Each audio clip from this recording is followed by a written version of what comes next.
पिछले लेक्चर में पब्लिक की encryption algorithm elliptic curve based जो हैं उन पे चर्चा हुई और साथ ही साथ जो पोस्ट क्वांटम क्रिप्टोग्राफी के कुछ एल्गोरिदम निर्धारित हुए हैं उसमें एक पब्लिक की एन्क्रिप्शन का है और 3 डिजिटल सिग्नेचर के हैं। तो इस लेक्चर में हम डिजिटल सिग्नेचर्स के बारे में जानकारी प्राप्त करेंगे और उनका क्या उपयोग है। तो इसका प्रारंभ हम करते हैं फिजिकल सिग्नेचर से। जब भी हम किसी पेपर पे साइन करते हैं तो उसका उद्देश्य ये होता है कि उस कागज में जो भी लिखा हुआ है वो हमारी सहमति से है, उससे हम सहमत हैं। और इस कारण से जो सिग्नेचर कागज पे हम करते हैं उसकी इस कारण से जो कागज में हम सिग्नेचर करते हैं उसके 2 मुख्य विशेषताएं होती हैं। पहली कि सिग्नेचर की फोर्जरी बहुत मुश्किल है। जो हमारा सिग्नेचर है, किसी व्यक्ति का है, उसको कोई अन्य व्यक्ति आसानी से फोर्ज नहीं कर सकता। बहुत एक्सपर्ट चाहिए जो कि उसको उसी प्रकार से बना सके। और दूसरा है कि यदि सिग्नेचर हमने जिस कागज पे किया तो कोई भी उसको देख के निश्चिंत हो सके कि ये सही सिग्नेचर है, मेरा ही सिग्नेचर है। उसके लिए थोड़ी ट्रेनिंग की आवश्यकता होती है। जैसे हम बैंक में लेके जाते हैं, चेक पे साइन करते हैं तो बैंक का जो टेलर होता है वो देखते हैं और पुराने सिग्नेचर से मैच करते हैं और ये निश्चिंत हो जाते हैं कि ये सही व्यक्ति द्वारा साइन किया हुआ है। तो ये 2 मुख्य विशेषताएं हुई कि एक तो सिग्नेचर की कॉपी करना, फोर्जरी करना मुश्किल है और कोई भी व्यक्ति थोड़ा ट्रेनिंग करके आए वो सिग्नेचर को वेरीफाई कर सके कि ये सही है। अब प्रश्न उठता है कि क्या डिजिटली भी हम जैसे फिजिकल सिग्नेचर की जो विशेषताएं हैं वो क्या डिजिटल वर्ल्ड में भी हम ला सकते हैं, डिजिटल सिग्नेचर बना सकते हैं। यही डिजिटल सिग्नेचर्स का आइडिया है। और डिजिटल सिग्नेचर्स जब हम बात करते हैं तो उसका तात्पर्य है एक डिजिटल डॉक्यूमेंट है, उसमें डिजिटली हम साइन जोड़ें। तो मान लें यदि डिजिटल डॉक्यूमेंट M है और अनुभव को उसमें साइन करना है तो एक साइन सिग्नेचर की स्ट्रिंग जो कि M में जोड़ना होगा अनुभव को, जिसकी विशेषताएं कुछ इस प्रकार से हैं।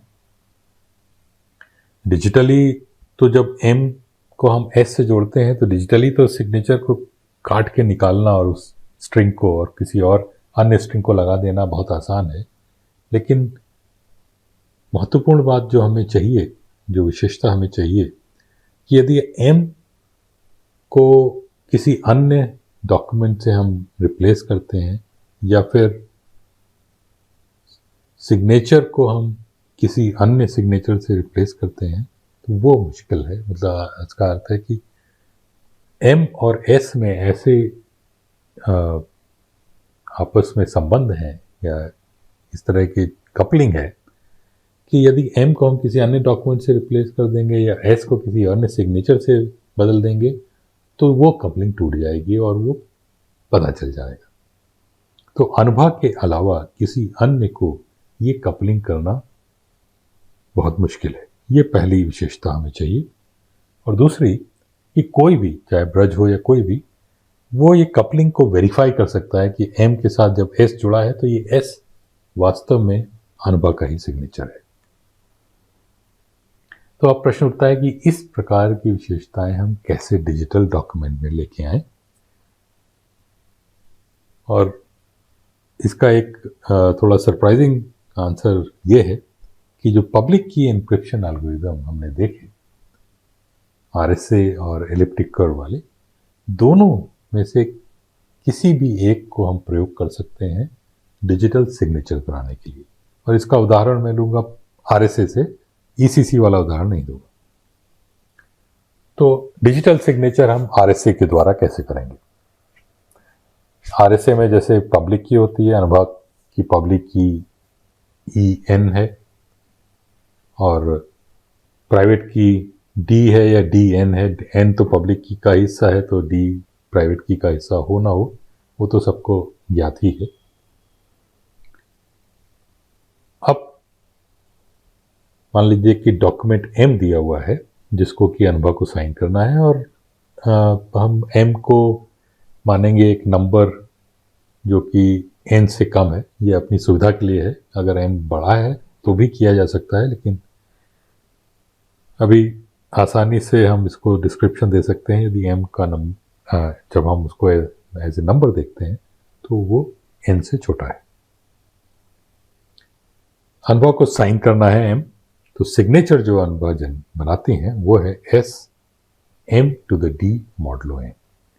D अनुभा की प्राइवेट की है, तो निश्चित रूप से केवल अनुभा ही M to the D calculation कर सकती है, कोई अन्य नहीं कर सकता। तो ये सिग्नेचर जो डॉक्यूमेंट M में है ये कैलकुलेशन अनुभा ही कर सकती है।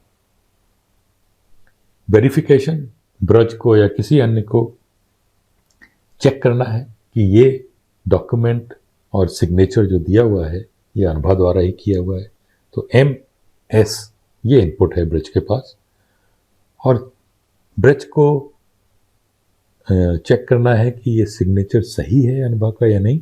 तो उसके लिए सिग्नेचर सही तब होगा जब SM to the D modulo N होगा, और उसके चेकिंग के लिए जैसे कि डिक्रिप्शन में किया गया था या इंक्रिप्शन की Braj M to the sorry ये गलत है, ब्रज ये चेक करते हैं कि M equals S to the E modulo N।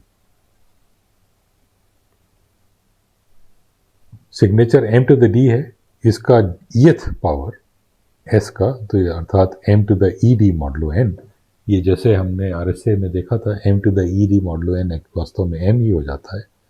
तो ब्रज ये चेक कर सकते हैं कि M ब्रज को S मालूम है, E मालूम है पब्लिक की से, N मालूम है पब्लिक की से, M भी मालूम है, तो ये कंप्यूटेशन ब्रज कर सकते हैं और चेक कर सकते हैं कि ये सिग्नेचर वास्तविक अनुभा द्वारा किया गया है या नहीं।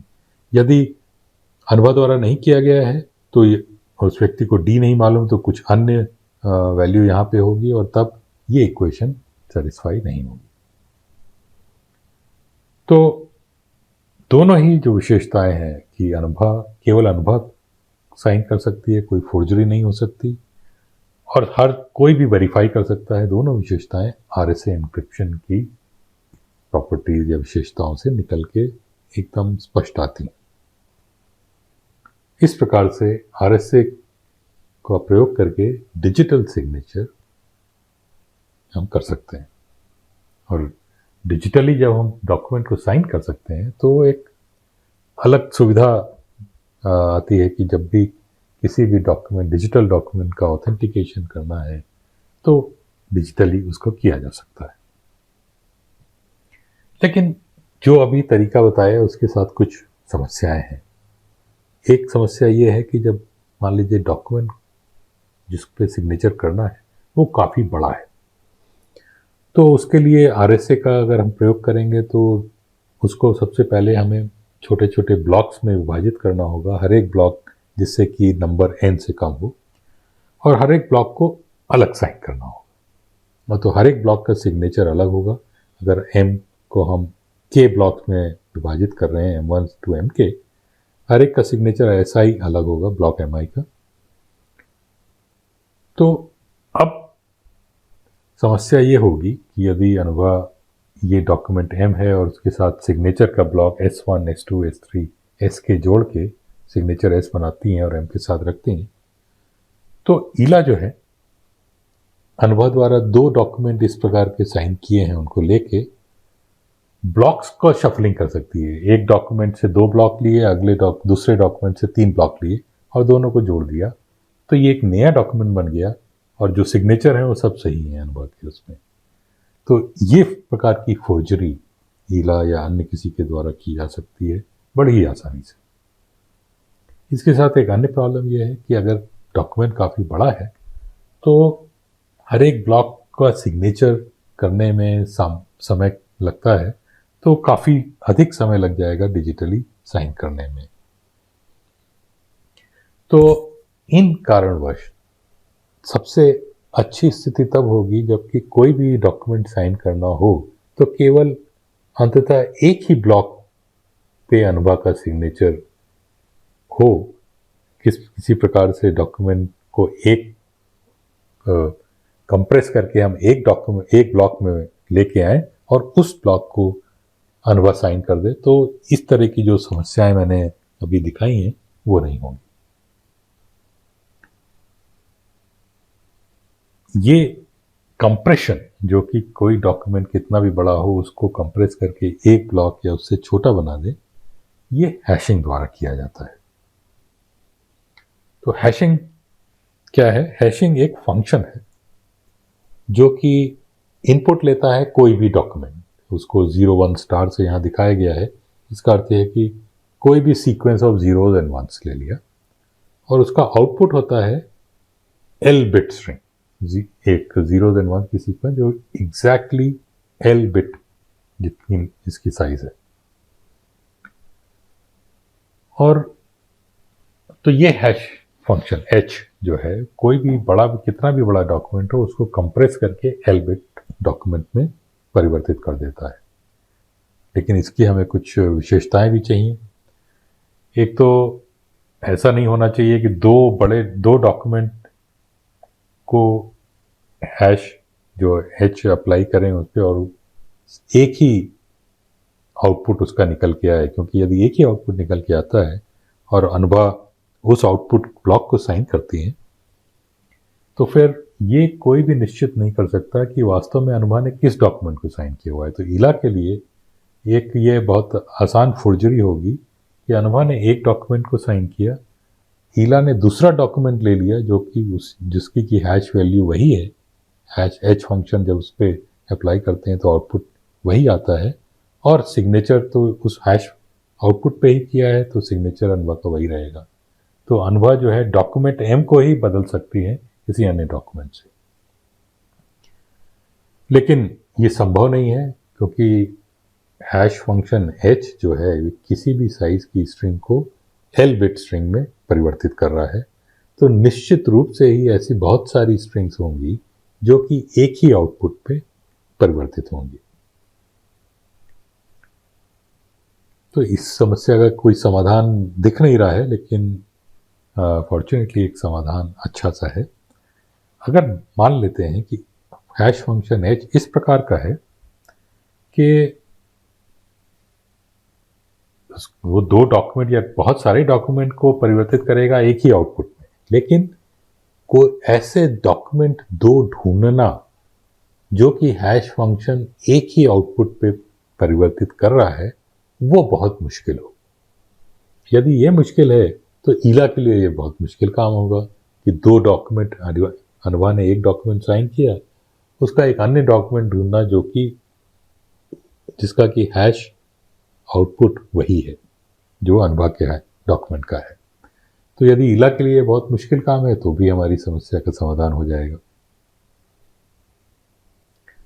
तो क्योंकि अगर दो डॉक्यूमेंट ऐसे ढूंढने m और m डैश मुश्किल हैं कि h ऑफ m और h ऑफ m डैश बराबर हैं, तो इस तरह के डॉक्यूमेंट मिलेंगे ही नहीं कभी। तो ये हैश फंक्शन जो इस प्रकार की प्रॉपर्टी रखते हैं वो हमारे लिए उपयोगी हैं। एक जो वास्तव में जो उपयोगी हैं वो हैश फंक्शन कुछ अन्य प्रॉपर्टी जो लगभग एक ही जैसी हैं लेकिन थोड़ा थोड़ा अंतर है उनमें, तो 3 ऐसी प्रॉपर्टी को भी सेटिस्फाई करते हैं। उनको क्रिप्टोग्राफिकली सिक्योर हैश फंक्शन कहा जाता है और उनकी विशेषताएं इस प्रकार से हैं। पहला, एक डॉक्यूमेंट दिया हुआ है m, एक अन्य डॉक्यूमेंट m डैश ढूंढना जिसकी की हैश वैल्यू वही हो जो m की है वो बहुत मुश्किल है। तो ये इसकी चर्चा हम कर चुके हैं। दूसरा विशेषता, एक हैश वैल्यू W दी हुई है तो एक डॉक्यूमेंट M ढूंढना जिसकी हैश वैल्यू W है, ये बहुत मुश्किल है। तीसरी विशेषता, दो डॉक्यूमेंट M और M डैश ढूंढना जिनकी की हैश वैल्यू बराबर हो, ये भी मुश्किल है। तो पहली और तीसरी जो विशेषता है ये लगभग एक ही जैसी हैं, थोड़ा अंतर है इनमें। पहले में एक डॉक्यूमेंट दिया हुआ है और एक दूसरा डॉक्यूमेंट ढूंढना है जो कि हैश वैल्यू वही रखता है। तीसरे में दो डॉक्यूमेंट हमें ढूंढने हैं जिनका की हैश वैल्यू एक ही है। तो ये थोड़ा अंतर है दोनों में, और ये अंतर महत्वपूर्ण है। ये दोनों ही विशेषताएं हमें चाहिए होती हैं क्रिप्टोग्राफिकली सिक्योर हैश फंक्शन में। तीसरी विशेषता पर्टिकुलरली ऐसी चाहिए होती है कि अनुभा को एक ईला अनुभा से डॉक्यूमेंट साइन कराना चाहती है तो दो डॉक्यूमेंट ईला ढूंढ लेती हैं जो कि हैश वैल्यू एक ही रखते हैं। एक डॉक्यूमेंट जो कि अनुभा के अनुसार ठीक है उसको अनुभा के सिग्नेचर ले लेती हैं, दूसरा डॉक्यूमेंट जो अनुभा के अनुसार से ठीक नहीं है उससे रिप्लेस कर देती हैं। जो सेकेंड प्रॉपर्टी है, दूसरी विशेषता है, ये कुछ अन्य एप्लीकेशन में प्रयोग होती है जिसका कि उदाहरण हम देखेंगे अगले लेक्चर में। तो हैश वैल्यू और आरएसए को, हैश फंक्शन या आरएसए को मिला के अब डिजिटल सिग्नेचर इस प्रकार से किया जा सकता है। पहले तो अनुभव अपनी पब्लिक की सबको बताते हैं, प्राइवेट की उसके जो उसके साथ वाली है वो अपने साथ रखती हैं, और एक क्रिप्टोग्राफिकली सिक्योर हैश फंक्शन H उपलब्ध है, ये हम मानते हैं, और उसका आउटपुट जो है वो L बिट का है, और L इस प्रकार से फिक्स किया गया है कि 2 to the L जो अधिकतम नंबर है जो L बिट में स्टोर किया जा सकता है वो N से छोटा है। अब अनुभव को जो डॉक्यूमेंट M को साइन करना है तो M की जगह H of M जो कि एक नंबर है N से छोटा, उसको कैलकुलेट करके उसका dth पावर निकाल के सिग्नेचर बनता है। और M और S जो ब्रज के पास जो पहुंचता है और ब्रज वेरीफाई करना चाहते हैं तो ब्रज पहले M को लेके H of M कैलकुलेट करते हैं। ये भी गलत है, ब्रज को करना होता है H of M कैलकुलेट और उसको चेक करते हैं S to the E modulo N से। तो अगर S है H of M to the D, उसका eth power H of M होता है और वो वेरिफिकेशन सही होगा। यदि सिग्नेचर सही नहीं है तो वेरिफिकेशन भी सही नहीं होगा। इसका फोर्जरी करना RSA को, एन्क्रिप्शन को तोड़ने के ही बराबर है, तो वो बहुत मुश्किल है। साथ ही साथ हैश फंक्शन की, जो क्रिप्टोग्राफिकली सिक्योर हैश फंक्शन है, उसकी भी विशेषताओं का हम प्रयोग कर रहे हैं यहाँ पे।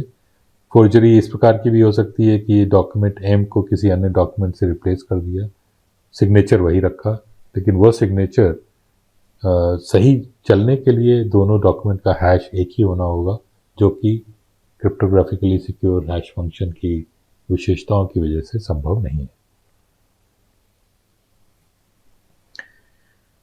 अभी तक जो हमने देखा है उसमें RSA एन्क्रिप्शन तो ठीक है, लेकिन हैश फंक्शन जो प्रकार की आवश्यकता है वो हमें नहीं मालूम।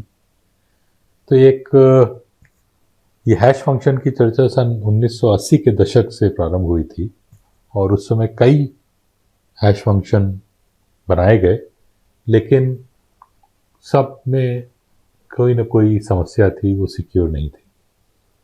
फिर 1991 में रॉन रिवेस ने MD5 एक हैश फंक्शन बनाया जो कि काफ़ी पॉपुलर हुआ, बहुत अधिक लोगों ने प्रयोग किया उसको, क्योंकि सिक्योर सबको दिख रहा था वो। इसका आउटपुट 128 बिट का था जो कि RSA के हिसाब से ठीक है। लेकिन 2005 में MD5 की सिक्योरिटी तोड़ दी गई और बड़ी ही सरलता से दो मैसेजेस बनाए गए जो कि हैश वैल्यू जिनकी एक ही थी। इस बीच कुछ अन्य हैश एल्गोरिदम भी प्रपोज हुए थे, जैसे SHA-1 था, लेकिन SHA-1 काफ़ी कुछ एक ही दिखने में MD5 जैसा ही था। तो जो MD5 को जिस टेक्निक से तोड़ा गया, लगभग वही टेक्निक SHA-1 को तोड़ने में भी उपयुक्त हुई। ये देखते हुए सन 2006 में निस्ट ने एक और कंपटीशन प्रारंभ किया कि एक नया सिक्योर हैश फंक्शन बनाया जाए, जो अंततः सन 2012 में SHA-3 के रूप में निकल के आया। तो SHA-3 का मैं बहुत ही संक्षिप्त विवरण दूंगा। इसमें कुछ चीज़ें ऐसी हैं कि जो मैं बहुत डिटेल में नहीं बताऊंगा। SHA-3 का इनपुट तो कितने भी बड़ी स्ट्रिंग हो सकती है, आउटपुट D बिट स्ट्रिंग है। इसके अलावा दो अन्य पैरामीटर SHA-3 में है, R और B, जहां B R से बड़ा है तो C को B-R, ये एक अन्य पैरामीटर है जो कि B और R पर निर्धारित करते हैं। C = B-R। SHA-3 में एक फंक्शन f भी प्रयोग होता है जो कि B बिट्स को B बिट्स में मैपिंग करता है, और ये एक परमुटेशन है, अर्थात दो विभिन्न स्ट्रिंग को अलग अलग स्ट्रिंग में मैपिंग करेगा। तो इसके द्वारा हैशिंग कुछ इस प्रकार से होती है कि यदि m है इनपुट डॉक्यूमेंट, तो उसकी लंबाई n बिट की है, कैपिटल N बिट की है, तो सबसे पहले तो m को r बिट्स के ब्लॉक में विभाजित किया जाता है, लास्ट ब्लॉक में पैड करके, जिससे कि वो भी r बिट का पूरा हो जाए। और ब्लॉक बाय ब्लॉक इसकी हैशिंग होती है। किस प्रकार से?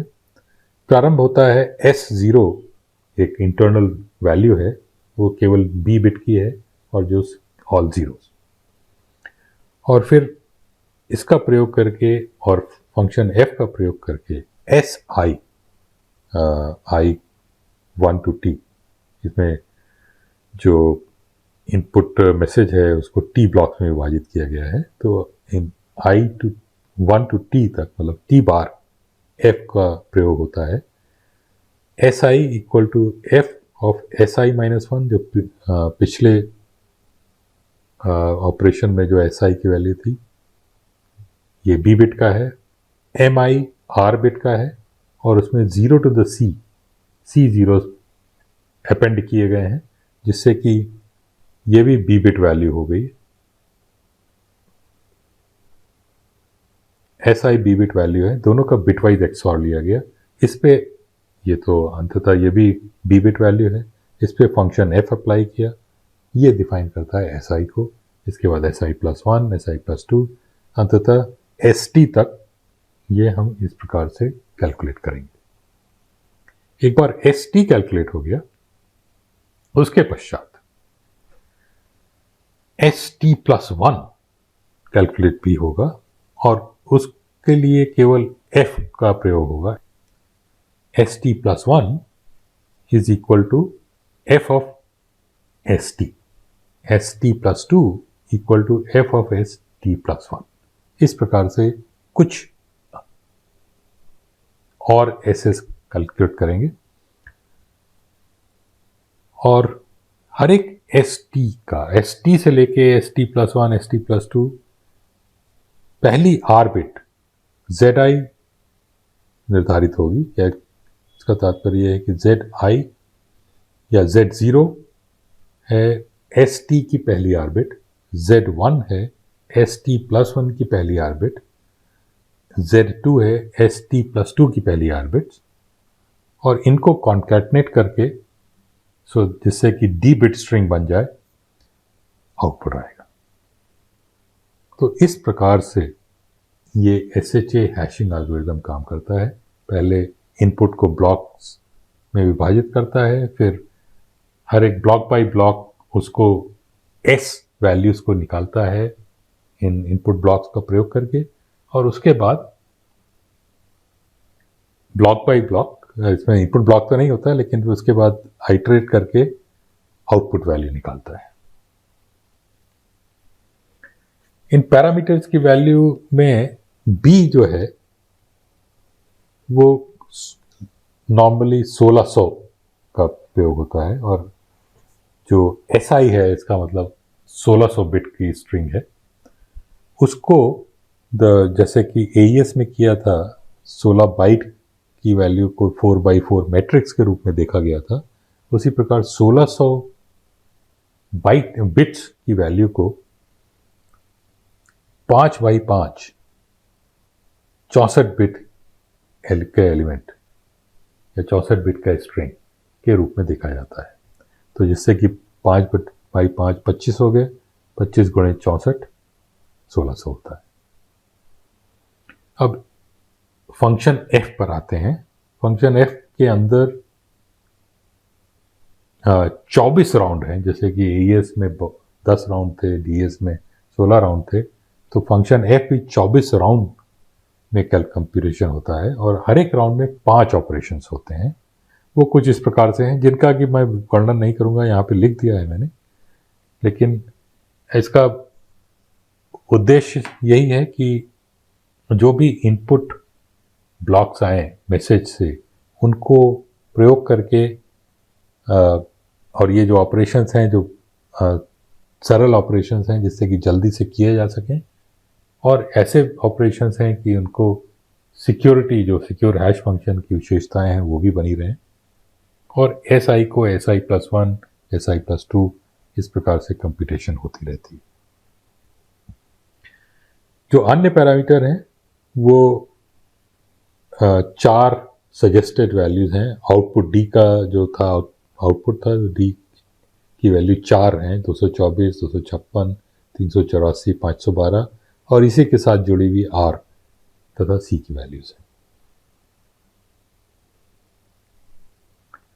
तो इस प्रकार से हैश, एक सिक्योर हैश फंक्शन की परिभाषा दी गई SHA-3, और ये सन 2012 से जब प्रारंभ हुआ तो पिछले 10 सालों से इसका प्रयोग बढ़ता जा रहा है। अभी तक जितने भी इस पे शोध किया गया है उससे कोई इसमें कमजोरी नहीं प्राप्त हुई है, तो SHA-3 इस समय लगभग हर जगह प्रयुक्त हो रहा है। अब एक अन्य विषय हम लेंगे यहाँ पे, पब्लिक की इंफ्रास्ट्रक्चर, जो कि डिजिटल सिग्नेचर्स और पब्लिक की एन्क्रिप्शन से संबंधित है, और इसका प्रारंभ होता है ऑथेंटिकेशन प्रॉब्लम से। ब्रज और अनुभा अलग अलग जगह बैठे हुए हैं। ब्रज के पास अनुभा से एक मैसेज आता है कि हेलो, मैं अनुभा हूं। प्रश्न ये उठता है कि ब्रज कैसे ये निश्चित करे कि ये अनुभा ही है। एक तरीका ये है कि अनुभा अपनी पब्लिक की ब्रज को भेजती हैं, और जो भी मैसेज अनुभा ब्रज को भेज रही हैं, यदि सीक्रेट है तो एनक्रिप्ट करके, और सीक्रेट नहीं है तो उसको डिजिटली साइन करके अपनी प्राइवेट की से ब्रज को भेजती हैं। ब्रज के पास अनुभा की पब्लिक की पहले से है, तो उस पब्लिक का की का प्रयोग करके ब्रज ये निश्चित कर सकते हैं कि ये मैसेज अनुभा से ही आया है। लेकिन इसमें भी एक प्रॉब्लम है। प्रॉब्लम ये है कि ब्रज के पास जो निष्कर्ष वास्तविक रूप से निकलेगा वो ये कि उसके पास एक मैसेज आया है जो डिजिटली साइंड है। जिस की से ये मैसेज डिजिटली साइंड है, उसकी वो प्राइवेट की है, जो कि जिसने भेजा है उसने भेजी, उसके पास है, और उस व्यक्ति की पब्लिक की ब्रज के पास है। तो ब्रज ये निश्चित कर सकते हैं कि जिस व्यक्ति की ये पब्लिक की है उसी व्यक्ति से ये मैसेज आया है मेरे पास। लेकिन इसका क्या प्रूफ है कि वह पब्लिक की अनुभा की ही है? हो सकता है अनुभा की जगह कोई और व्यक्ति हो जो कह रहा हो कि मैं अनुभा हूं, ये मेरी पब्लिक की है, और उसके बाद मैसेज डिजिटली साइन करके ब्रज को भेज दिया। ब्रज ये कैसे निर्धारित करे कि ये पब्लिक की अनुभा की ही है? उसके लिए हम सर्टिफिकेशन अथॉरिटीज का प्रयोग करते हैं। ये ऑथेंटिकेशन का काम करते हैं कि अनुभा की पब्लिक की, तो अनुभा एक सर्टिफिकेशन अथॉरिटी के पास जाएंगी, अपनी पब्लिक की उनको देंगी, और ये सर्टिफिकेशन अथॉरिटी उस पब्लिक की को डिजिटली साइन करेंगी अपनी प्राइवेट की के द्वारा, ये सर्टिफाई करते हुए कि ये पब्लिक की अनुभा की है। तो एक बार जब ब्रज के पास अनुभा की डिजिटली साइन पब्लिक की आती है और जो एक सर्टिफिकेशन अथॉरिटी के द्वारा साइंड है, तब ब्रज ये निश्चिंत हो सकते हैं कि ये जो पब्लिक की है ये अनुभा की ही है। और फिर उसके बाद जो भी मैसेज आएगा डिजिटली साइंड होगा अनुभा के द्वारा, ब्रज ये निश्चित कर सकते हैं कि ये मैसेज अनुभा से ही आ रहा है। लेकिन इसमें अभी भी एक समस्या है, वो ये कि जो अनुभा की पब्लिक की जो सर्टिफिकेशन अथॉरिटी ने डिजिटली साइन करी है कहते हुए कि ये पब्लिक की अनुभा की है, ब्रज ये कैसे निश्चित करेंगे कि ये सर्टिफिकेशन अथॉरिटी की ही साइन किया हुआ डॉक्यूमेंट है, किसी अन्य द्वारा नहीं किया गया है? उसके लिए ब्रज ये कर सकते हैं कि जो सर्टिफिकेशन अथॉरिटी की एक वेबसाइट है उन्होंने अपनी खोल रखी है, वहाँ पे उनकी पब्लिक की लोडेड है, तो ब्रज उस साइट पे जाके उन सर्टिफिकेशन अथॉरिटी की पब्लिक की डाउनलोड कर लेंगे। उस पब्लिक की का प्रयोग करके वो डिजिटल सिग्नेचर जो उन्होंने अनुभा की पब्लिक की के लिए किया है उसको वेरीफाई करेंगे। तब ब्रज को निश्चित हो जाएगा कि ये सर्टिफिकेशन अथॉरिटी ने ही डिजिटली साइन किया है, वेरीफाई करते हुए कि ये अनुभा की पब्लिक की है। उसके बाद ब्रज निश्चिंत होकर अनुभा से बात कर सकते हैं। लेकिन हमारी समस्याओं का समाधान अभी पूरा नहीं हुआ है, क्योंकि एक संभावना ये भी है कि जो सर्टिफिकेशन अथॉरिटी की वेबसाइट है वो किसी ने हैक कर दी और उसको हैक करके सर्टिफिकेशन अथॉरिटी की पब्लिक की के स्थान पे अपनी पब्लिक की लगा दी। तो ब्रज फिर उनकी पब्लिक की डाउनलोड करेंगे। उसके बाद अनुभा की जो पब्लिक की है वो डिजिटली साइंड है, सर्टिफिकेशन अथॉरिटी द्वारा नहीं, ये हैकर के द्वारा, और वो अनुभा की नहीं है, वो किसी अन्य व्यक्ति की है, ये सर्टिफाई करते हुए कि ये अनुभा की पब्लिक की है। और उसके बाद ब्रज के पास जब आएगा तो ब्रज को सब लगेगा ठीक है ये अनुभा की पब्लिक की है। उसके द्वारा जो भी उसके बाद मैसेजेस आएंगे वो निश्चिंत होकर ये सोचेंगे कि अनुभा के तो मैसेज हैं वह वास्तव में नहीं है। तो इस प्रकार की समस्या का क्या समाधान है? इसके समाधान के लिए एक हम कुछ ये कर सकते हैं कि जो सर्टिफिकेशन अथॉरिटी है इनकी पब्लिक की, जो कि हमने समाधान निकाला था कि वेबसाइट पे उनकी रहे, और लेकिन हैक होने पे वो जरूरी नहीं है सही हो, तो वेबसाइट में हैकिंग से बचाने के लिए सर्टिफिकेशन अथॉरिटी की पब्लिक की जो हो उनको एक higher certification authority digitally sign करके वेरीफाई करे। तो जब एक हायर सर्टिफिकेशन अथॉरिटी ने डिजिटली साइन कर दिया सर्टिफिकेशन अथॉरिटी की पब्लिक की को, तो ब्रज निश्चिंत हो सकता है कि भाई हाँ, जो सर्टिफिकेशन अथॉरिटी की पब्लिक की आई ये डिजिटली साइंड है, वेरीफाइड है हायर सर्टिफिकेशन अथॉरिटी के द्वारा, तो ये सही है। लेकिन अब प्रश्न उठता है कि ये हायर पब्लिकेशन अथॉरिटी ने जो डिजिटली साइन किया, तो ब्रज वो वेरीफाई करेंगे higher publication authority certification authority की पब्लिक की के द्वारा, तो ये पब्लिक की सही है कि नहीं है ये ब्रज को तो नहीं मालूम, क्योंकि उसमें फिर वही समस्या हो सकती है। उसके समाधान के लिए हम उससे भी ऊपर वाली सर्टिफिकेशन अथॉरिटी का प्रयोग कर सकते हैं, जो कि वेरीफाई करेंगी कि ये जो पब्लिक की अनुवाद हायर सर्टिफिकेशन अथॉरिटी की है वो सही है। लेकिन अब प्रश्न उठता है कि इवन हायर सर्टिफिकेशन अथॉरिटी की पब्लिक की कैसे हम निश्चित करेंगे। उसके लिए हम ये नियम बना सकते हैं कि जो हाईएस्ट सर्टिफिकेशन अथॉरिटी है ये इनकी पब्लिक की इनकी वेबसाइट पे रहेगी और ये गारंटी लेंगे कि इनकी वेबसाइट कभी हैक नहीं हो सकती। और इसी प्रकार से जो पब्लिक ये जो सेटअप है, हाईएस्ट सर्टिफिकेशन अथॉरिटी, उसके नीचे एक सर्टिफिकेशन अथॉरिटी, उसके नीचे अन्य सर्टिफिकेशन अथॉरिटी, ये सेटअप को पब्लिक की इंफ्रास्ट्रक्चर कहा जाता है। रूट सीएस हैं जो कि हाईएस्ट सर्टिफिकेशन अथॉरिटीज हैं, जो कि गारंटी करते हैं कि उनकी पब्लिक की कभी कॉम्प्रोमाइज नहीं होगी, कभी हैक नहीं होगी। इस समय दुनिया में कुछ ही इस रूट सीएस हैं जो कि रूट सीए बनने के लिए बहुत ये गारंटी देनी पड़ती है कि उनकी पब्लिक की कभी कॉम्प्रोमाइज नहीं होगी। इसके उदाहरण हैं सिमेंटेक, डिजिसर्ट, कोमोडो, ये कुछ अन्य भी हैं। इसके पश्चात इंटरमीडिएट सीएस आते हैं जो कि रूट सीएस के नीचे हैं, जिनकी पब्लिक की रूट सीएस साइन करते हैं। तो रूट सीएस की पब्लिक की कॉम्प्रोमाइज कभी नहीं होती, तो उनका प्रयोग करके इंटरमीडिएट सीएस की सर्टिफिकेट पब्लिक की हम वेरीफाई कर सकते हैं। और इंटरमीडिएट सीएस के नीचे इशूइंग सीएस होते हैं जो कि जिनकी पब्लिक की इंटरमीडिएट सीए द्वारा साइन होती है, और इशूइंग सीएस यूजर्स की पब्लिक की को सर्टिफाई करते हैं। तो इस पूरे सेटअप को पब्लिक की इंफ्रास्ट्रक्चर कहते हैं। ये इस समय वर्ल्ड वाइड इम्प्लीमेंटेड है।